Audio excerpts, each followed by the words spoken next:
Et nous sommes de retour au plateau pour la suite de cette émission. Nous abordons notre troisième sujet. Nous prenons la direction du Niger. Accusé d'être lié au putsch contre Bazoum, Mahamadou Issoufou compte porter plainte. L'ex-président nigérien Mahamadou Issoufou, à qui a succédé Mohamed Bazoum, qui a été victime du coup d'État du général Tiani le 26 juillet 2023, porte plainte contre l'ambassadeur de France au Niger, du moins c'est l'ancien ambassadeur de France au Niger, Sylvain Ité, qui aurait déclaré lors d'une audition dans un fichier, dans un dossier confidentiel, finalement qui s'est retrouvé sur le site de l'Assemblée nationale, qu'on peut avancer sans grand risque de se tromper que Mahamadou Issoufou a fomenté ou pour le moins accompagné le coup. Donc il parlait du putsch du 26 juillet dernier contre le président Bazoum pour le camp du président Mahamadou Issoufou. Il s'agit juste de mensonges, mais selon Ité, Mahamadou Issoufou serait impliqué dans ce coup d'État où il aurait peut-être monté lui-même avec le général Tiani qui était son garde et qui est devenu également le garde de Bazoum à cause d'une affaire qui impliquerait le fils de l'ex-président Mahamadou Issoufou, qui sera le ministre du pétrole, et un secteur que le président Bazoum aurait voulu assainir, ce qui aurait créé une certaine discorde entre les deux chefs d'État. L'un aurait fomenté le coup d'État contre l'autre.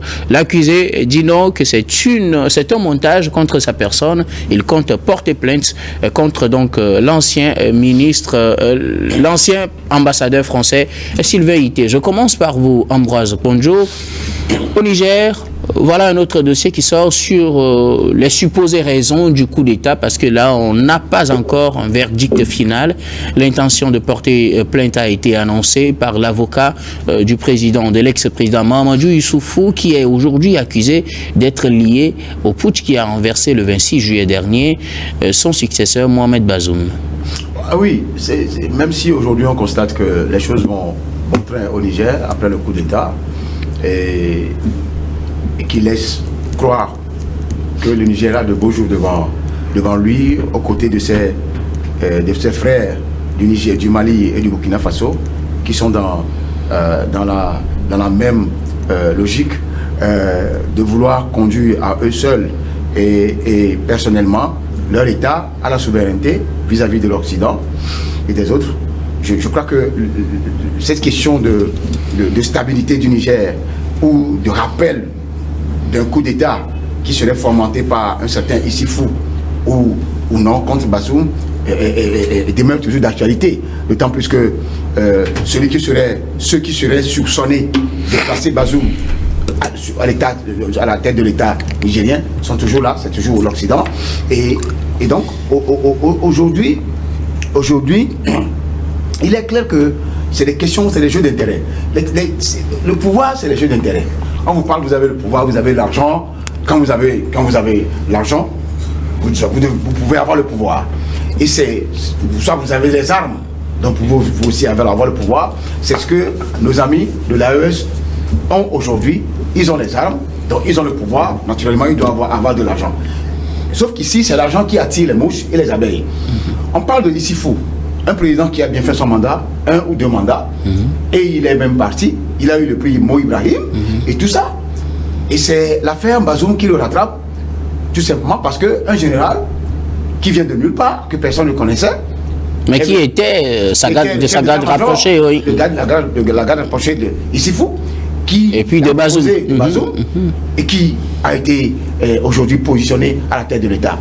Parce que le président déchu accuserait l'autre qui serait derrière, parce que son fils étant le ministre du pétrole, et que Bazoum, ne voulant pas que le pétrole, voulant faire un audit, quelque chose comme ça, voulant faire inspecter comment le secteur pétrolier est géré, et donc ça crée des émules, ça crée de la zizanie un peu, et que donc, si Bazoum, que moi j'ai positionné pour devenir président du Niger, pour sauvegarder les intérêts des Occidentaux et nos propres intérêts, veut aujourd'hui se débarrasser de mon fils, mais bon, ok, la solution est toute trouvée. Et cette solution, c'est un coup d'État. Bazoum est déposé, non seulement il est déposé, il a été mis dans un cachot avant d'être libéré tout récemment. Il a été libéré, non? Non, voilà. Pas encore. C'est son fils qui... Ouais. Et autres qui a été libéré. Et donc, son entêtement à vouloir à tout prix conserver son pouvoir en refusant de signer sa démission est en train de payer. Et les langues se délient, notamment celui de M. Sylvain Ité. Sylvain Ité, on sait dans les conditions dans lesquelles il a quitté le Niger, comment il a été embrigadé, il a cherché un pain, le pain Sakomi. Il a trouvé, 2 jours, il n'a pas trouvé le pain Sakomi. Et pour vous dire que pour ceux-là qui ne sont pas togolais, le pain Sakomi, c'est le bon pain. C'est le bon pain que nous les baguettes. Qui a été la baguette du pain, qui a été allongée du soulèvement au Soudan, de Bouazizi, tout ça là. Et donc, c'est ce pain-là qui a manqué à Sylvain Ité et qui l'a désarçonné, qui l'a désobligé à quitter à la va-vite le Niger. Et ces langues se sont déliées devant l'Assemblée nationale. Et l'enquête est poursuivie. Et si cette déclaration se retrouve sur la page de l'Assemblée nationale, ce n'est plus une affaire de Sylvain Ité, c'est une affaire qui arrange l'État français. Et il faut rendre public, il faut faire la com. Alors, donc, que les gens sachent que Issoufou a joué un mauvais jeu contre notre intérêt, nous les Français. Alors, le camp Issoufou pense qu'il s'agit d'un montage pour salir son image, raison pour laquelle l'ex-président voudrait porter plainte, parce que si d'abord c'est un document confidentiel, on ne comprend pas pourquoi cela se retrouve sur un site internet, donc sur la place publique, et aussi on nie le rôle qu'on lui confie ici de l'ex-président, nie ne rien à voir carrément avec cette affaire du secteur pétrolier, de coup d'État contre le Mohamed Bazoum, et que la France cherche à justifier son inefficacité face à l'arrivée de ces coups d'État dans ces 3 pays, Burkina, Mali, Niger, où les services de renseignement de la France n'ont pas vu les putschistes venir. Et oui, d'abord, il a peut-être ses raisons de vouloir porter plainte. Parce qu'il n'y a rien qui prouve que c'est lui qui est derrière le coup d'État de Tiani. Même si l'on sait que les hommes les plus rapprochés du Niger, c'est lui et Tiani, quand il était président. Et il a eu même l'audace de le proposer à Bazoum, avant que Bazoum ne soit déposé. Maintenant, c'est les questions d'intérêt toujours qui reviennent souvent à la surface de l'eau.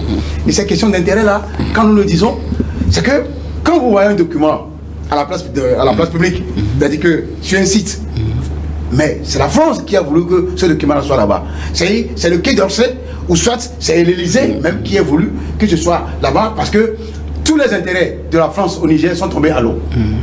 Nous avons des militaires qui sont soutenus par le frère du Mali et du Burkina. Donc, tous les cinémas que nous faisons pour pouvoir déposer des gens et placer nos hommes, ça n'existe plus. Ça n'existe plus. Et donc, les autres têtes doivent tomber. Les autres têtes doivent tomber, ou nous devons tout faire pour qu'il y ait un conflit entre les Nigériens eux-mêmes, pour que l'armée se soulève pour déposer Tiani. C'est le schéma. En tout cas, merci beaucoup à vous, Ambroise. Jérôme, voilà le dossier qui sort. Moi, le camp Bazoum. Issoufou veut porter plainte. Moi, je crois tout simplement que, comment dit-on, l'ancien ambassadeur de la France est toujours dans le rôle de déstabilisateur du Niger. Et sinon, je ne comprendrais pas pourquoi est-ce que un dossier, faut-il le dire confidentiel, se retrouve sur un site et puis devant l'Assemblée. C'est pas lui qui a mis sur le site, lui il a fait sa déclaration. Il a fait sa déclaration. Dans tous les cas, s'il a toutes les preuves de sa déclaration, tant mieux. Et moi, je sais que le rôle déstabilisateur que la France a toujours voulu jouer au Niger continue. Sinon, moi, je ne peux pas comprendre cette situation. Je ne défends pas Mamadou Issoufou parce que je me dis que si quand même il voulait protéger son enfant contre l'audit qu'on aurait à le faire, je crois qu'il va refuser de quitter le pouvoir, à mon sens. Il va refuser de... Ah non, ce n'est qu'après lui que Bazoum a décidé de le faire. Il sait que son fils est là, il pouvait avoir des malversations, des ennuis. Et à cause de son enfant, il pouvait quand même refuser de quitter le pouvoir, de rester là-bas jusque... Tant mieux. Maintenant, s'il a souhaité, s'il a accepté quitter le pouvoir après 2 mandats, et s'il a même refusé aux gens où il a fait enfermer, emprisonner des gens qui lui auraient proposé de changer la constitution et de continuer de garder le pouvoir. Mais je ne pense pas que c'est à cause de ceux qui disent la seule que Mamadou Issoufou va vouloir quand même s'impliquer dans un coup d'État. Je ne le crois pas du tout. Et donc moi je me dis que la déclaration faite par Sylvain Été, c'est toujours dans le rôle de déstabiliser le Niger. Et donc, dans tous les cas, moi je suis d'accord que Mamadou Issoufou et ses conseils aillent jusqu'au bout, qu'ils portent plainte et qu'on va voir véritablement dans le fond de ces pouvoirs si véritablement Sylvain n'est pas en train de jouer son rôle de mauvaise foi. Dans tous les cas, moi je le dis clairement, je ne suis pas sûr que c'est à cause d'un simple audit affaire au fils de Mamadou Issoufou qui va s'impliquer dans un coup d'État je crois. Pour vous rejoignez la thèse avancée par Issoufou, la France n'a pas vu le coup d'État venir, elle voudrait se justifier, elle voudrait justifier son inefficacité. Moi je le dis sincèrement, si c'est à cause d'un simple audit à faire au fils de Mamadou Issoufou, il aurait quand même souhaité garder le pouvoir, puisque lorsqu'il va tripatouiller la constitution et va vouloir toujours garder le pouvoir, qui va lui faire quoi? Personne. Et donc moi je me dis que ça c'est un faux problème et que c'est peut-être la France qui est en train encore de monter quelque chose contre Mamadou Issoufou, contre le Niger pour en tout cas le déstabiliser davantage. Alors Eric Johnson, voilà la situation. On parle finalement de l'ex-président parti démocratiquement Mahamadou Issoufou qui après 2 mandats a cédé le pouvoir à Mohamed Bazoum qui a fini avec le coup d'État le 26 juillet 2023. On l'accuse d'être lié à ce coup d'État de son successeur. Il veut porter plainte parce que la France essaie juste de justifier son inefficacité face à ces coups d'État qu'elle n'a pas vu venir. Encore un imbroglio dans ce pays, frères et amis. Et je crois personnellement que c'est une affaire qui a besoin d'être élucidée à l'opinion. Il ne faut pas se jeter aussi dans des déclarations ou des fuites de documents tout de suite pour accabler X ou Y. Il faut que la justice fasse son travail. Bazoum, oui, il a été déposé par un coup d'État. Est-ce que Mamadou Issoufou a encore la nostalgie du pouvoir pour s'impliquer dans un coup d'État? L'objectif serait-il qu'il revienne ou que... L'essentiel, c'est que l'autre là ne soit plus là. Voilà, c'est que Bazoum ne soit plus là. Vous savez, on l'a accusé d'avoir mis à la tête de ce pays un successeur qui ne va pas lui créer des problèmes. C'est-à-dire que Mamadou Issoufou, il a géré ce pays et démocratiquement il est parti. Et donc, comme on le dit, celui qui vient, il faudrait qu'il soit proche de nous pour que nous n'ayons pas à rendre compte de certaines choses. Voilà, de certaines malversations ou de certaines mauvaises gouvernances ou mauvaises gestion des affaires de l'État. Personnellement, je me dis, oui, Mamadou Issoufou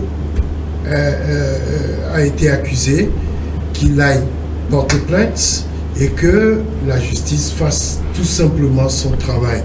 À l'heure où nous sommes, nous ne pourrons même pas analyser à fond cette situation car il s'agit d'un document qui a fuité. S'agit-il réellement d'un document secret? S'agit-il d'une simple déclaration que quelqu'un a voulu faire passer à la presse, etc. Mais aujourd'hui... Mais une chose est sûre, le camp Bazoum, le camp Issoufou va porter plainte. Et ça, c'est officiel, ce n'est pas une fuite. C'est ce qu'il faut, justement, pour que nous puissions savoir ce qui s'est réellement passé. Parce que si ça en est ainsi, seule la justice peut nous dire concrètement ce qui s'est passé. Alors, que dites-vous des raisons avancées par les uns et les autres? Est-il possible que, pour une raison ou pour une autre, Mamadou Issoufou, qu'on a connu à la tête du Niger, fasse un coup d'État à Mohamed Bazoum, qui était son dauphin, qu'il avait protégé? Ou est-il possible que, pour une raison ou pour une autre, la France sorte un fichier comme ça, un dossier comme ça, juste pour justifier, selon les termes du camp Issoufou, son inefficacité face à ces coups d'État? Quand vous lisez l'actualité au Niger et tout ce qui se dit par rapport à cette histoire de coup d'État et de Bazoum, tout ça, vous comprendrez que Issoufou, qui a eu le prix Mo Ibrahim, champion de la ZLECAF, c'est pas qu'il veut revenir. Issoufou n'est pas dans un schéma de revenir au pouvoir, mais ce sont ses intérêts. Parce que les intérêts qui jouent partout, les intérêts sont souvent collectifs, sont étatiques, sont individuels, et c'est l'intérêt que Issoufou veut sauvegarder, mais en partant, en laissant son fils. Étant chef de file du pétrole, ou le ministre du pétrole, ça en dit long, parce que c'est là où se trouve le grand moulin. Et quand on a un grand moulin, on préfère mettre ça dans la main d'un proche, en qui on a plus confiance. Et donc, Issoufou veut porter plainte d'abord pour se laver. Parce que je maintiens toujours cette histoire de Mo Ibrahim. Parce qu'avant d'avoir ce prix-là, il y a plusieurs critères. Et plusieurs caractéristiques qui t'amènent à aller avoir ce prix. Mais l'entaché, parce que il t'est dit, ça veut dire qu'il n'est plus légitime. Au jeu de ceux-là qui l'ont porté, c'est comme le prix Nobel de la paix. Oui. On en donne à quelqu'un, et après on prend la personne comme c'est un voyou, que c'est quelqu'un qui ne mérite pas le prix. Comme le cas de la Birmanie, le cas il y a d'autres pays. Donc, comprenez, il faut qui veut se laver, qui veut laver cet affront-là et se blanchir, comme quoi je ne suis ni de près ni de loin impliqué dans cette histoire. Au-delà de cet aspect que nous soulevons, j'insiste toujours, il y a là aussi l'aspect géopolitique. D'ailleurs, il y en a qui sont suivistes dans la région. Si celui-ci fait, il réussit, nous aussi nous allons faire. Je prends juste le cas du Togo, qui a tenté un troisième mandat, qui a réussi. Et donc, Alpha Condé et Ouattara sont allés dans la même ligne. Ils ont réussi, sauf que c'est Condé qui a perdu. D'abord, il a mélangé les opposants ici, et il est allé perdre là-bas, et on était très content qu'il ait été déposé. Maintenant, moi particulièrement, j'étais très content, je l'ai dit la dernière fois, que j'étais très content, et même, j'ai pris une bière parce que Condé a été déposé. Maintenant, pour le cas Macky Sall peut choisir quitter par la petite porte. Et tu vas prendre deux bières. Il a encore la possibilité. Mais quand nous revenons au cas Tiani, et Traoré et Goïta sont dans une logique qu'il faut comprendre. Il faut comprendre que il a, chez nous on dit de casser sa lunette, il a la ceinture au rein. Maintenant, Tiani, peut-être le régime, après le coup d'État, il vacillait. Il vacillait avant d'avoir ce soutien-là dans l'AES. Et maintenant, de quoi Issoufou devait avoir peur? Parce qu'il ne reviendra pas au pouvoir. Et peut-être, il a l'idée, nous sommes des... excusez du peu, nous sommes des Africains, et quand l'envie prend l'Africain, à tout moment, il peut vouloir revenir. Sauf qu'à l'heure où nous parlons, c'est sa crédibilité, c'est son intégrité qui est en jeu, et à vouloir le disculper, pas le disculper, l'accuser, pour être impliqué dans un scénario de coup d'État au Niger, il a raison d'aller forcément porter plainte pour se blanchir et avoir plus de crédibilité aux yeux de l'opinion publique intérieure. Parce qu'il est appelé dans plusieurs crises. Il est appelé à jouer un rôle de diplomatie dans plusieurs crises. En tout cas, merci beaucoup à vous. Nous allons marquer une nouvelle pause, puis on revient pour la dernière partie de cette émission.